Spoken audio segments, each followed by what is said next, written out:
I love you, and I will answer them, but I don't know you.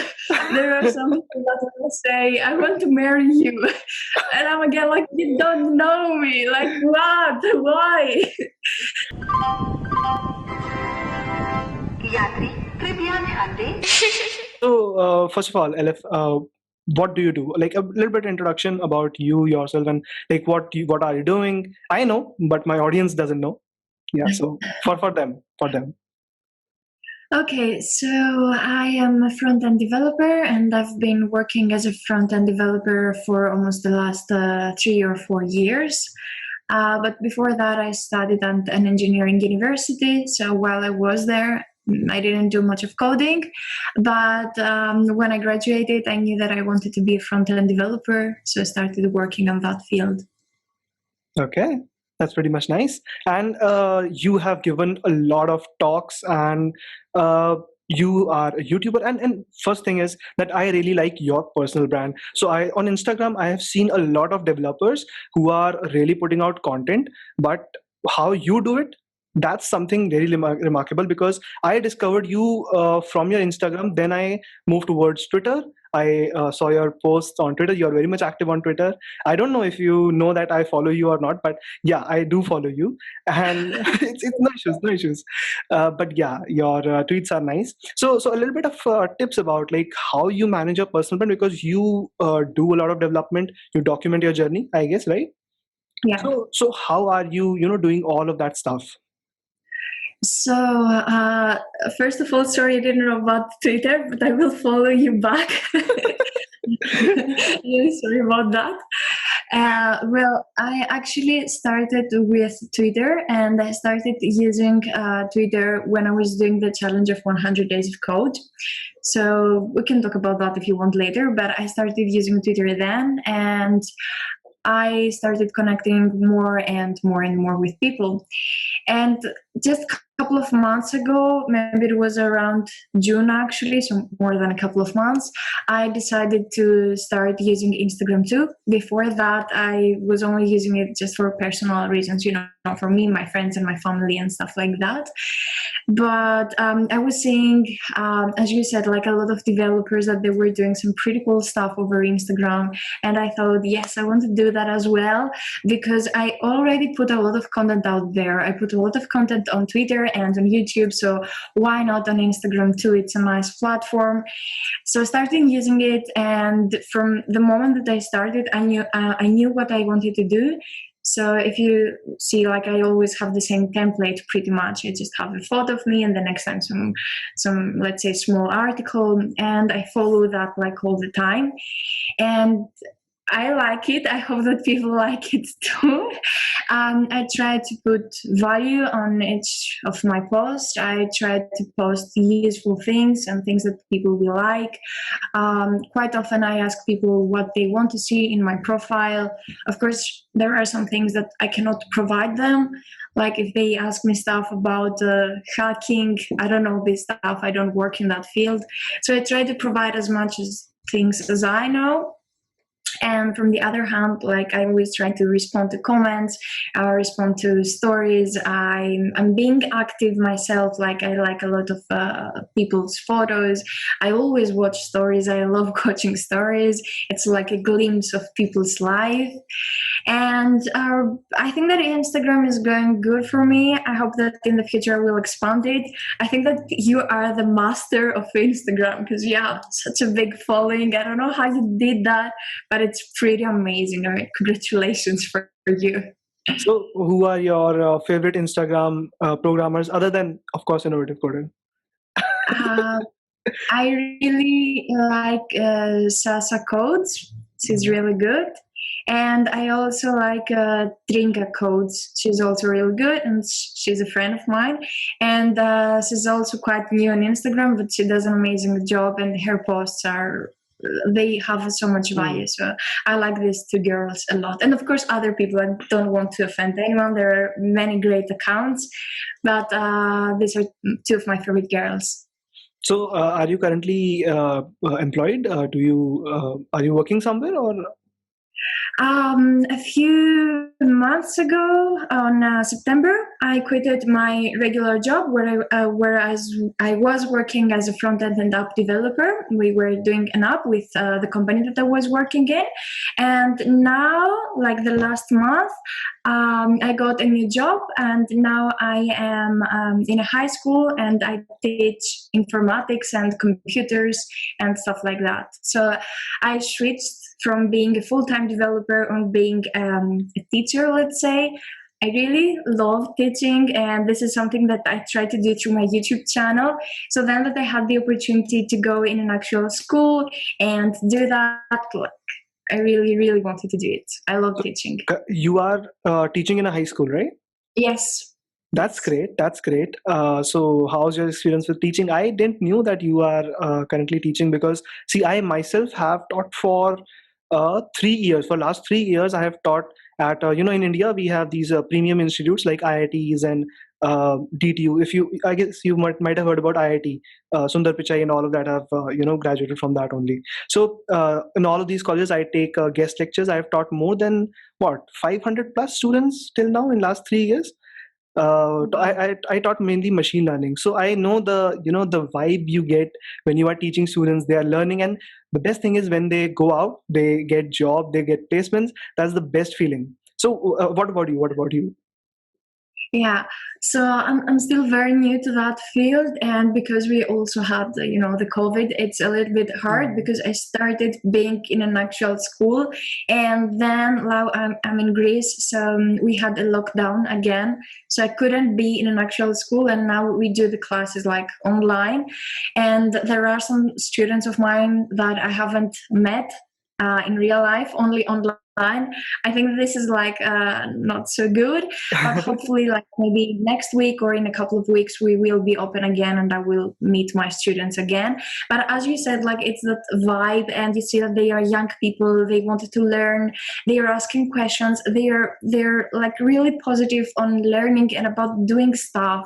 So I really like that. Yeah. One quick question, Eleftheria.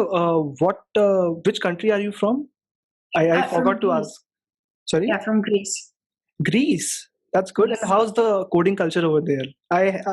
Honestly, I haven't heard much about, because see, I'm from India. I have heard only about, Silicon Valley and US and all of these things, but not about Greece. So what's the coding culture look over there? It's starting to get more popular and more popular. I know that a lot of people don't know that, and they think that we don't have coders, we don't have developers. We maybe don't have a lot of companies that they are doing coding stuff, but a lot of us are working as freelancers, and they are working in USA or in Europe, so things are going good for them. I think that we are getting better slowly and slowly. So far, like in Greece has only like two big cities, and like the capital Athens, it's going better there, and you can find easily jobs. I live in the second biggest city, and it's called Thessaloniki, and there are not so many jobs there, but personally I never had any problem on finding jobs. I mean, since I graduated from the university, I didn't have problems on finding jobs. So I think that it's getting better. That's great. That's great. One country I have worked with in Europe, it's Netherlands. Netherlands, I have people have approached me for freelance and stuff like that. So I know a I little bit think that, about Netherlands and yeah, I think that Netherlands is one of the best countries about coding and about developers. And I did an internship there in the Netherlands. okay. So yeah, as I said, like as soon as I graduated, because I wanted to have some experience, and I didn't have any experience, so I thought that the first thing that I could do is to do an internship. And my university like had this Erasmus program that you can change countries and Wait a second, find. wait a second. Sorry for interrupting, but Erasmus, I think I have heard this about in Germany. Erasmus Mundus scholarship. I think they have something like that, right? This Yeah, is the same thing. it's the same thing. It's a European program, so you can go to any country that you want, but it has to be in Europe.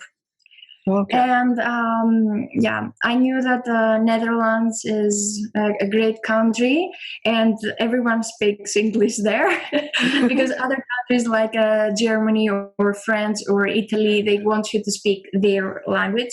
Yeah. But in the Netherlands, like everyone speaks English. So I went there for 3 months, and it was like a really nice experience because I learned so many things about coding. And then I came back to Greece, and I have maybe 3 months is not a lot, but at least it was something for me, and yeah, it gave me a nice push. Yeah. So how many internships have you done until now? Until now, I have done 2 internships. One, it was like in the city that I live in. Again, it was only 3 months because usually it's 6 months or maybe even a year. But for me, it was only 3 months. And the other one, like in the Netherlands, again, it was again 3 months. So as soon as I did like these internships, then I started having some jobs. My first job was again only 6 months, but after that, I found like another job, and it was for about 3 years.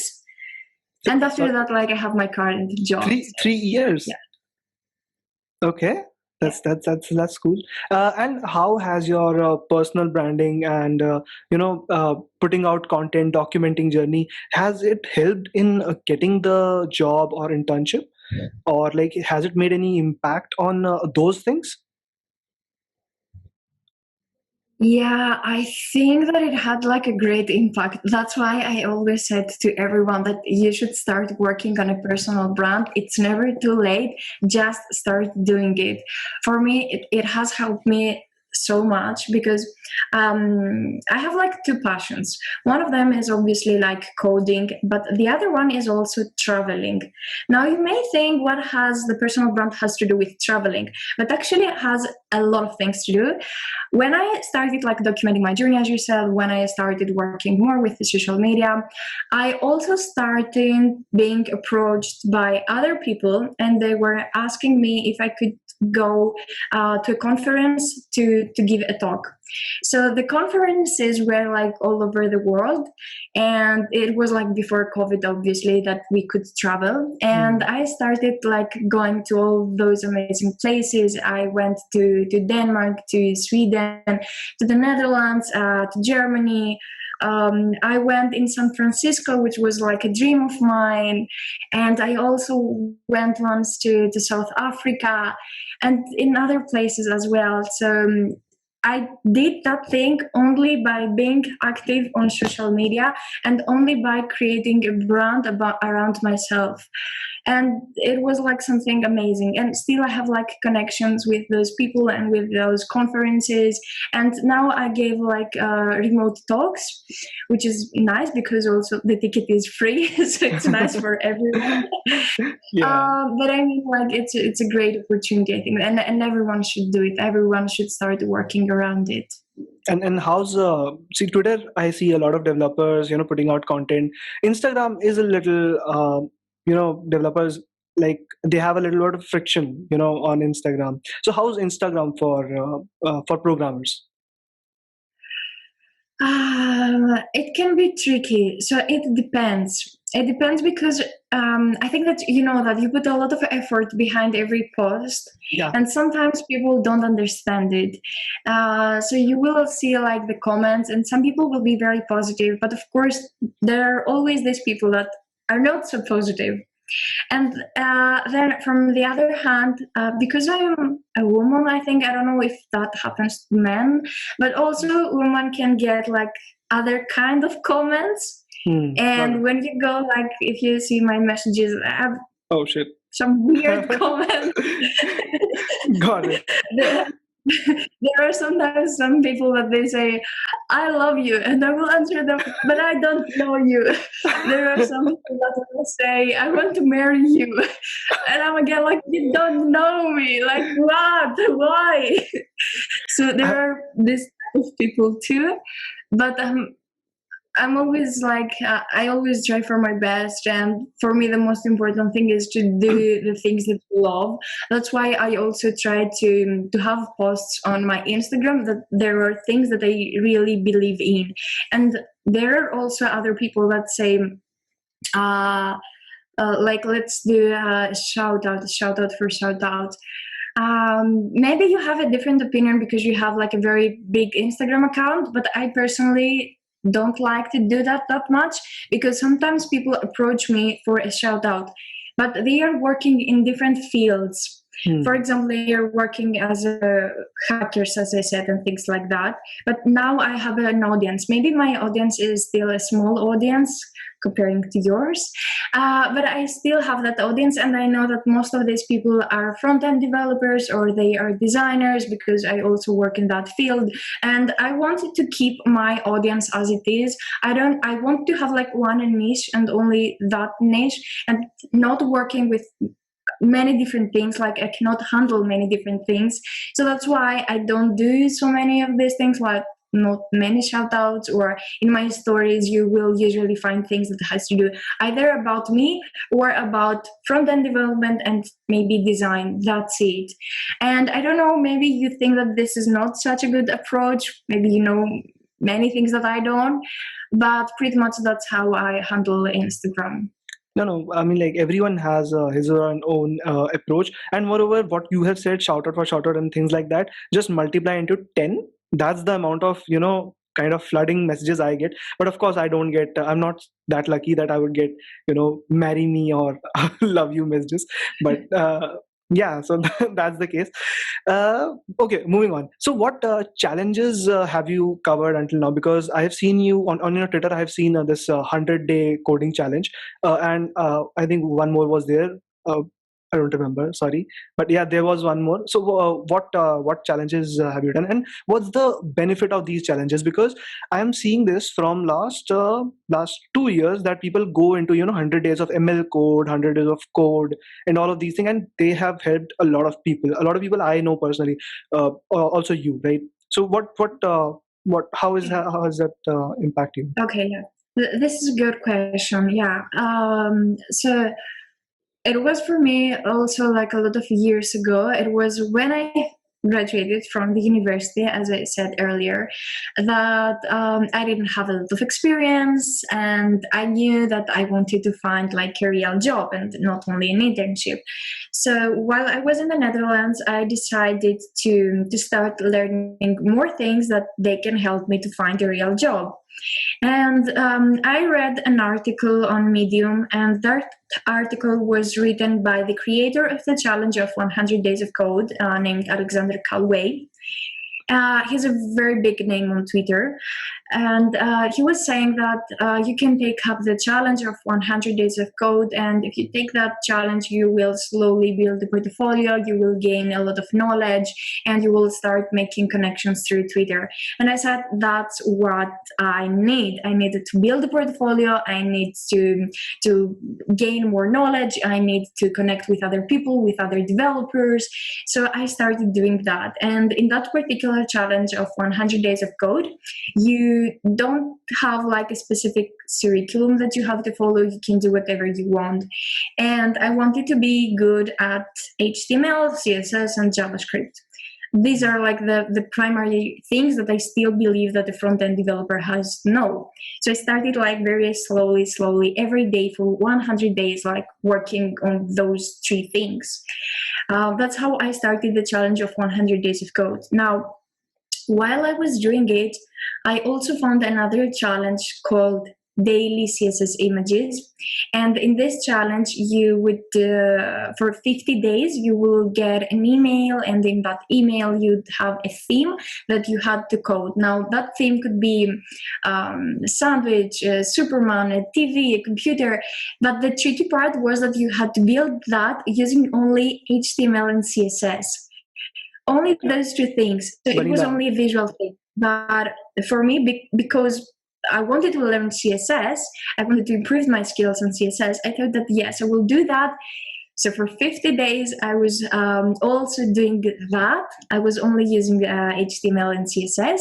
So really, I personally believed that my skills got improved a lot, because imagine doing something for 50 days in a row. You will get better. Eventually, you will get better. And all those things that I was doing in these challenges, they also helped me to build a portfolio.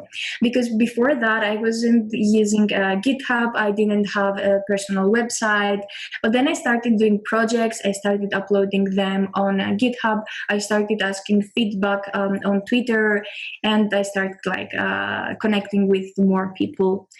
So I did those challenges, and then I liked the connection that I had with people. I liked that I was feeling productive. I liked that I had some content to put out there. And also that's how I started my YouTube channel, because I was doing so many things. I wanted to show to people what I'm doing, and if I could help someone that it was also new as I was, maybe they could see my videos and they could some value in it. They could find some value in it.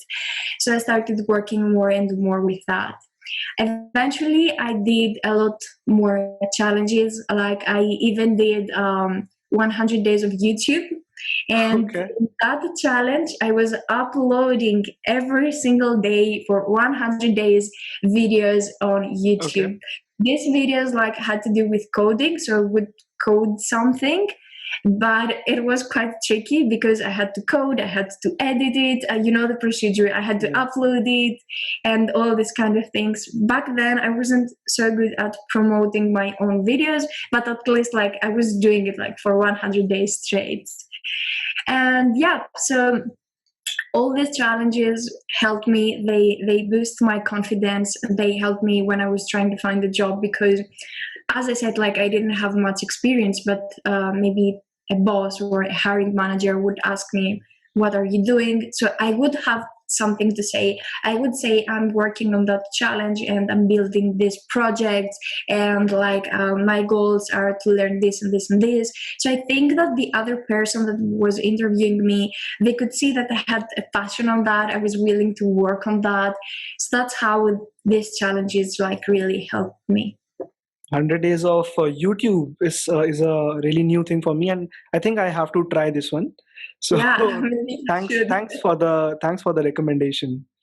Okay, and what about documenting your journey? Because this is a documenting process only. You are every day doing something and then you're documenting, right? So one thing I have seen is that this has sort of pressure on you, right? And this is a good pressure. It's not a pressure in a bad way, because this pressure keeps you going, right? Yeah, And so, yeah. so what's your take on documenting your journey?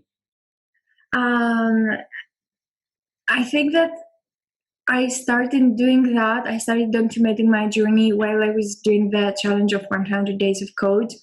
As you said, sometimes now, because it's been many years that I've been doing that already, at least on Twitter, because on Instagram I'm still new on that.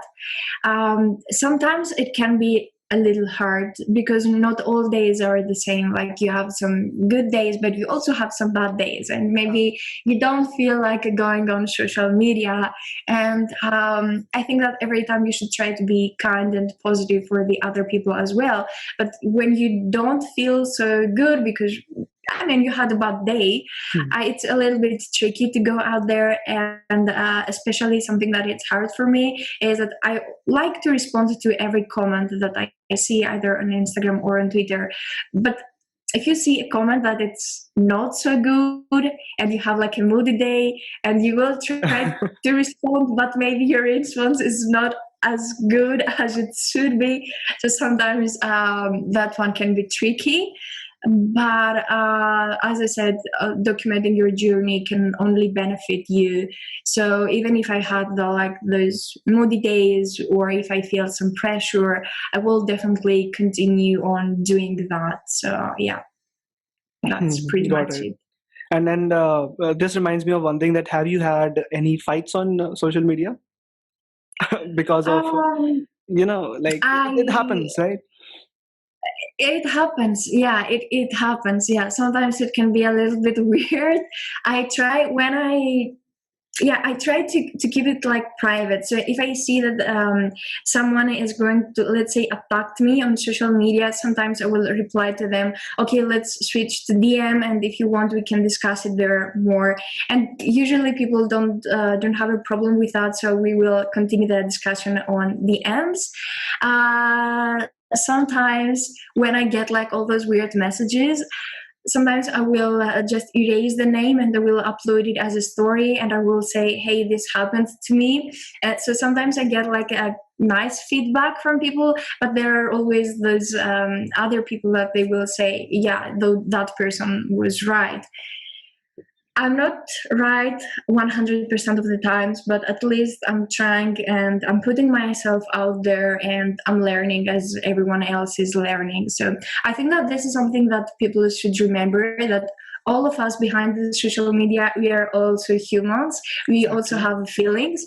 All of us are trying for the best. And yeah, as I said a million times, we should all be positive and kind. Like, this is my message. Very much resonate with this thing, because online hate, it's for everyone. It's uh, I very much relevant, my story as well. So sort of I appreciate what you are doing. And you know what, I have seen that you are a great public speaker. You are good at communication skills, right? You have given talks. I have I saw one of your talks. It was around, I think, 100 days of challenge itself. Yeah. uh, I don't know where it was, sorry for that. I I don't think it was remember on where. YouTube. No, it was on YouTube, but like which conference it was, Oh, I don't okay, know. okay. I don't remember that. So yeah, so I have seen that you have a lot of confidence while you speak. So what, how you built that, of course, like fun thing, and how it helped you in sort of, because see, at the end of the day, job, when you go for an interview, that's the one thing which helps you a lot. People skills, all of these things matter a lot. So what would you suggest for all the people who are looking out and who are not good at communication skills? Because I get a lot of messages, we are not good at communication skills, we are not good at negotiating, and all of those things. Yeah, I think that this is something that also people should start slowly by slowly, like integrate it, let's say, in their life. I know that it can be like a little bit terrifying, like going out there and talking, and especially to a bunch of people that they don't know you. And something that don't many people know about me is that I'm actually a shy person and I'm quite introvert. Maybe you see me like on social media that I'm talking a lot, or I don't know, maybe it seems like I have another personality, but actually I'm pretty shy and introvert. And I remember that when it was my first time to give like a public speech, it was in a big conference. God, I was sweating. It wasn't like such a nice experience. But when I put myself out there, like on the stage, I remember that the first thing that I said was my name. I said, "Hi, I'm Eleftheria." And when I said that, I was nervous. But after that, immediately I stopped being nervous. Like after that, I immediately, like, my mind switched and I said, I'm here, I'm in that conference because I want to say something. I want to give like a motivational talk. I want to talk about being a better developer. I know that if I do that, maybe I will help someone. Maybe someone will find my advice and my tips helpful. So I said, yeah, let's do that. Yeah, and that's how I started. So for your question, I think that people should start like slowly try to talk a little bit more. They shouldn't be afraid to say their opinion. Document something, document maybe your answer, because this will also help you. And if you don't start doing something, you will never get better. So start doing something and eventually you will get better. Don't be terrified by other people, and yeah, just start doing it. And how many talks have you given until now? Uh, I don't know. I haven't counted them, but they are Approximately. a lot. Yeah, I know that there are people that they are something like professional speakers. So they Yeah. are in countries all the time, and they talk to many different conferences all the time. I'm not in that level. I wish I was, but I'm not in that level. And like actually, like this whole year, because we have the COVID Hmm. situation, I had I missed a lot of conferences, and many conferences were postponed. But from the other hand, like also many conferences are now online. So I also like that. I also like having those meetups or conferences online. But of course, it's another thing being with real people and in real time. So I hope that very soon we will go back to normal things. And one question I have is, how do you network? Like these conferences, I have visited to a lot of conferences in India as well. So one thing I find that people struggle with networking, right? They'll stand in one corner, just enjoy the conference. That's good. That's good. But I think the main purpose of a conference is, yeah, learning is a part. Learning is definitely a part, but networking is also a very major part. So how do you do that? Yeah, and networking is something really important. So, again, as an advice to your audience, I would say if you go to a conference or a meetup, don't just listen to the speaker. Also, go to the other person, to the other people around you, and start talking with them. Now, as of how to do that, I think that the simple thing that you can do is to go to somebody and say something nice, like if he or she is the speaker, they could say you had like a nice talk, and maybe you had a question. So could you explain that a little bit more? Or if you want to talk someone that it's not the speaker, but it's like somebody else from the audience, you can start by something very simple, like are you working on something? Do you have like any side project? And sometimes I don't like very much the question, if you work somewhere professionally, because not all people have a job currently. So maybe you could ask something similar, like do you work on a side project, or do you want to develop a particular skill? Because a lot of people are working on their own things, and people like to talk about themselves. So try to ask something like not very personal, but at least something that has to do with that person. And sometimes also it can be a little bit tricky to go to a big group of people but they are already talking. So maybe try to approach someone that is alone in a corner. Maybe this will be a little bit easier. And if you feel like comfortable with that, then you can continue and go to a group of people. And that's a really interesting advice, to go to someone who is, isolated, and, is not isolated, who is individual. What would you say? Who is, standing alone, and Yeah. just break the ice, sort of. I would say it's like mini dating, right? What's your take on that? Mm-hmm. Sort of, you have to Sorry? mini dating. You have to break the ice. You have to Yeah. sort of, uh, sort of in that way. Yeah. That's just my perspective. Yeah, usually the first thing is going to be the hard one. Like, with what are you going to break the ice? This is usually like the hard thing. But if you can, like, I don't know, find a way to break the ice, then everything is going to be easier. And since everyone is that conference for a reason, maybe they are there for learning purposes or to network. I mean, everyone will have pretty much the same mindset there. So it's not like you're going to talk about something that no one else is going to care about, or you're going to talk about something that no one else will know about it.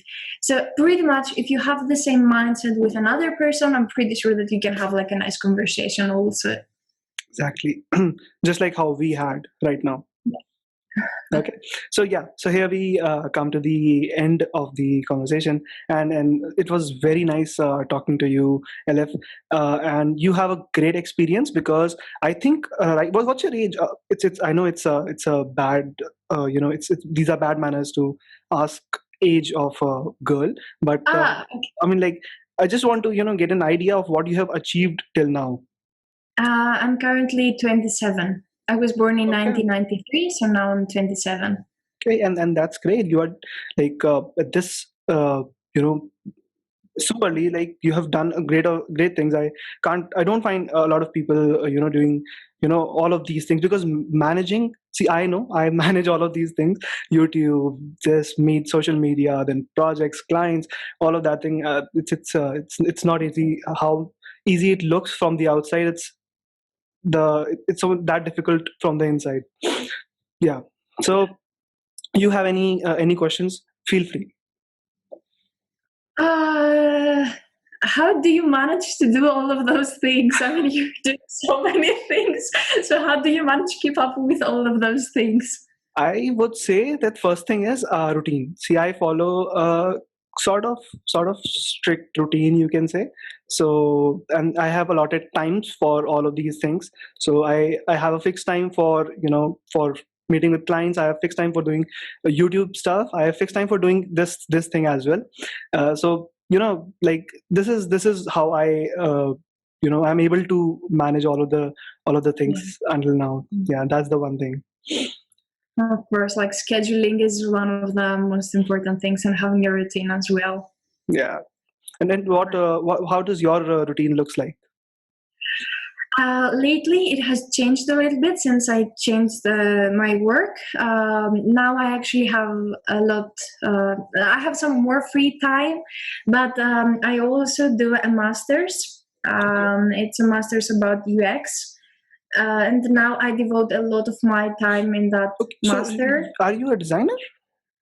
That master is about design, is about UX and UI design. Yes, I really like working on that field as well. And now I'm on my last year that I have to do my thesis.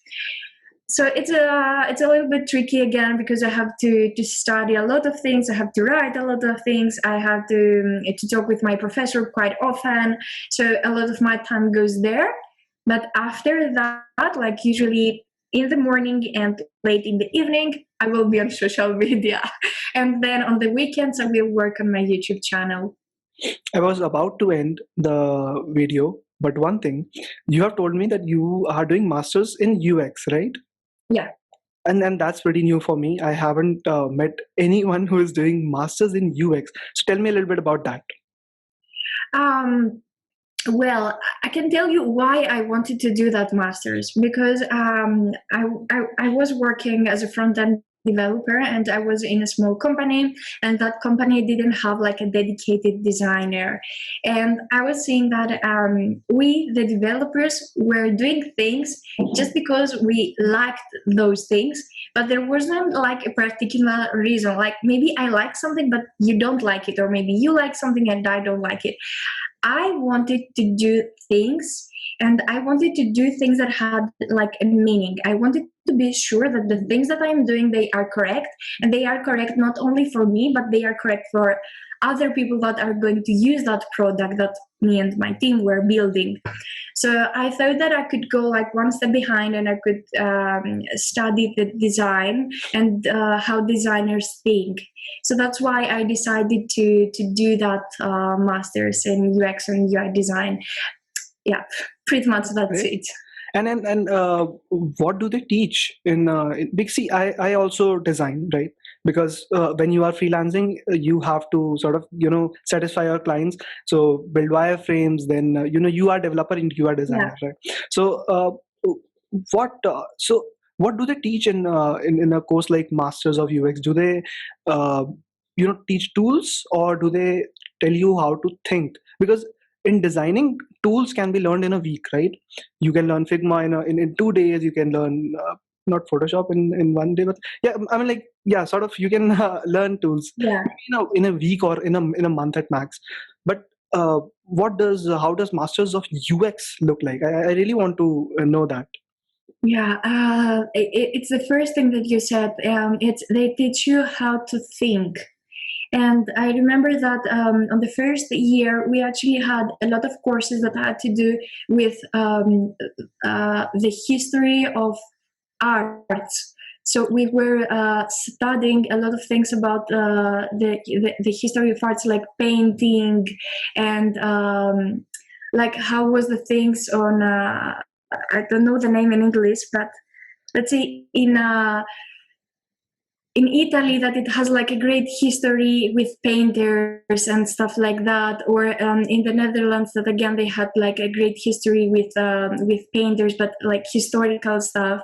And when you see how all these things started and where we are today, it's like a really a mental thing to see all those progress things. So I had some courses, let's say, about history. I also had some courses about photography. And because when you take also a photo, you have to think a lot of things. Some people know some of them, like maybe some people will think about the lighting, which is one of the most important thing, but also it's the perspective, it's the angle from where you see something, it's where you crop something, it's the colors, obviously. So we had also a lot of courses about photography. What else? We had some courses about packaging as well, because UX is also about packaging. I don't talk now about only websites.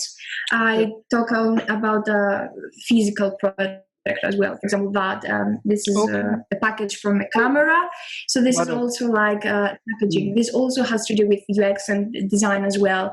So my master was not only focusing on websites and products that are online, but also about like physical products. And we had some courses for that as well. But now that I'm doing my thesis, I am focusing on tools that can help students to learn those tools and then go out there and find a real job. Because at least here in Greece, UX is not in many universities, and like the students don't have a lot of courses about UX. Like in all the Greek universities, you will very rarely find something about UX. So my thesis is focusing on that, on how we can help students and like learn them some tools and some techniques and some methods that they can actually like benefit from there and go out there and start like freelancing or finding like a real job. Do they teach about freelancing as well, like how you can approach clients and stuff like that? No, not that much. Okay, got it. That's really nice. That's a little new for me. So, but it's great. It's great. And then how you approached toward masters, that's really important, because a lot of people go with conventional way, like they do bachelors, then they do masters, but you have a purpose for doing masters, and that's what I like in this whole thing. That's good. Yeah. Okay. And yeah, here we come to the end. Yeah. So And I wanted to say like thank you very much, and it was like an honor being here with you, because you're an amazing person and you're doing so many things. Like I really admire you. Like congratulations. Thank you. It's mutual. It's mutual. Thank you. Yeah. So okay, Aleph. Nice meeting you. And nice meeting you too. Most probably we'll have another session as well, and that would be based on UI UX. So because I want someone who can talk a little bit about UI UX as well, because that field really interests me, and I and you look experienced in this area as well. So Yeah. I hope you love that. Yeah, sure. Okay, Aleph. Meet ya. Bye. Bye bye.